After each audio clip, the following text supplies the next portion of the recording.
For this physics lab, our objective was to find the mass of a black hole using provided position data, Newton's second law, and Newton's universal law of gravitation, after which we were to also discuss the difference between force and the change in momentum over change in time.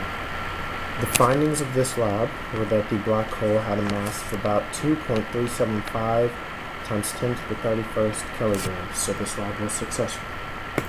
The physics involved in this lab would be that given two different position points, you can find the change in position, delta r, which would be one position minus a second position. And if you know the time step between those two positions, you can find the velocity by taking the change in the position over the change in time. Taking this, you can also find the momentum if you know the mass of the object. The momentum would be the velocity, which we just calculated, times the mass of the object. Then once you have the momentum, you could also find the change in momentum, which would be delta p, which would be the change momentum from one momentum to the next after moving on to the next point, over the time step between those two momentums. And in this case, the force is going to be the same as the momentum, so force equals delta p over delta t as well. Using all of this, we can find the mass of the unknown star because using Newton's law of universal gravitation, we know that force equals gravity constant times mass 1 times mass 2 over the radius squared, where the radius is the distance between one mass to the other mass, and mass 1 is the mass of the orbiting star, and mass 2 is the mass of whatever the star is orbiting, in this case the black hole.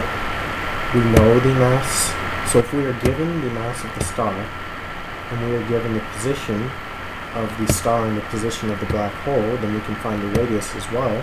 We will be able to find the mass of the black hole because we will be able to find the force using the equations previously mentioned.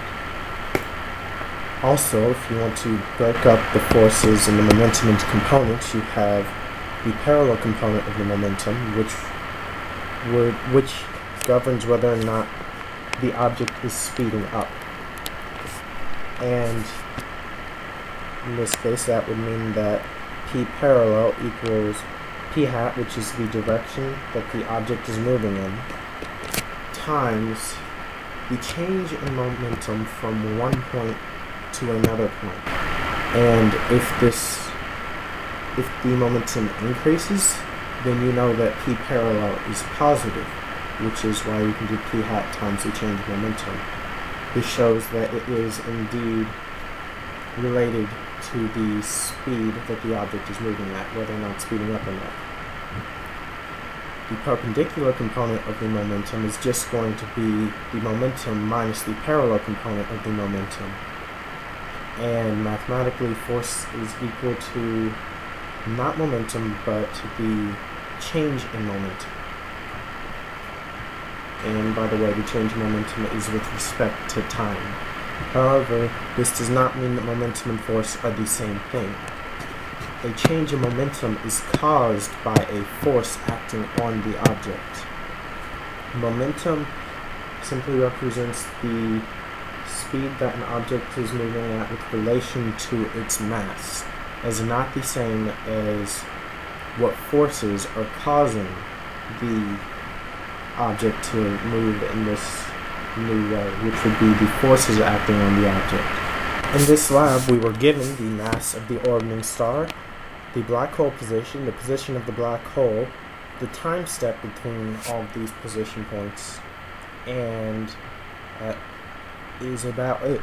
And we can use the radius that we can now calculate by finding the difference between the black hole and the star, the magnitude of that, to find the mass of the black hole. And this equation that you see here is derived from Newton's universal law of gravitation, which was discussed previously. Here you can see the results of the lab from running the position data given to us. And from all of this, we are able to find the mean value of the object because every time that we ran it, it gave us a different mass, but the mass was not very far off because the range was less than 1% of the mean value of the mass to be calculated. It was 0.0231%. And these same techniques that we used here can be applied to any system where you know all of this same data, regardless of what the black hole is. So the mass of the black hole does not matter. We can still calculate all of this data the exact same way.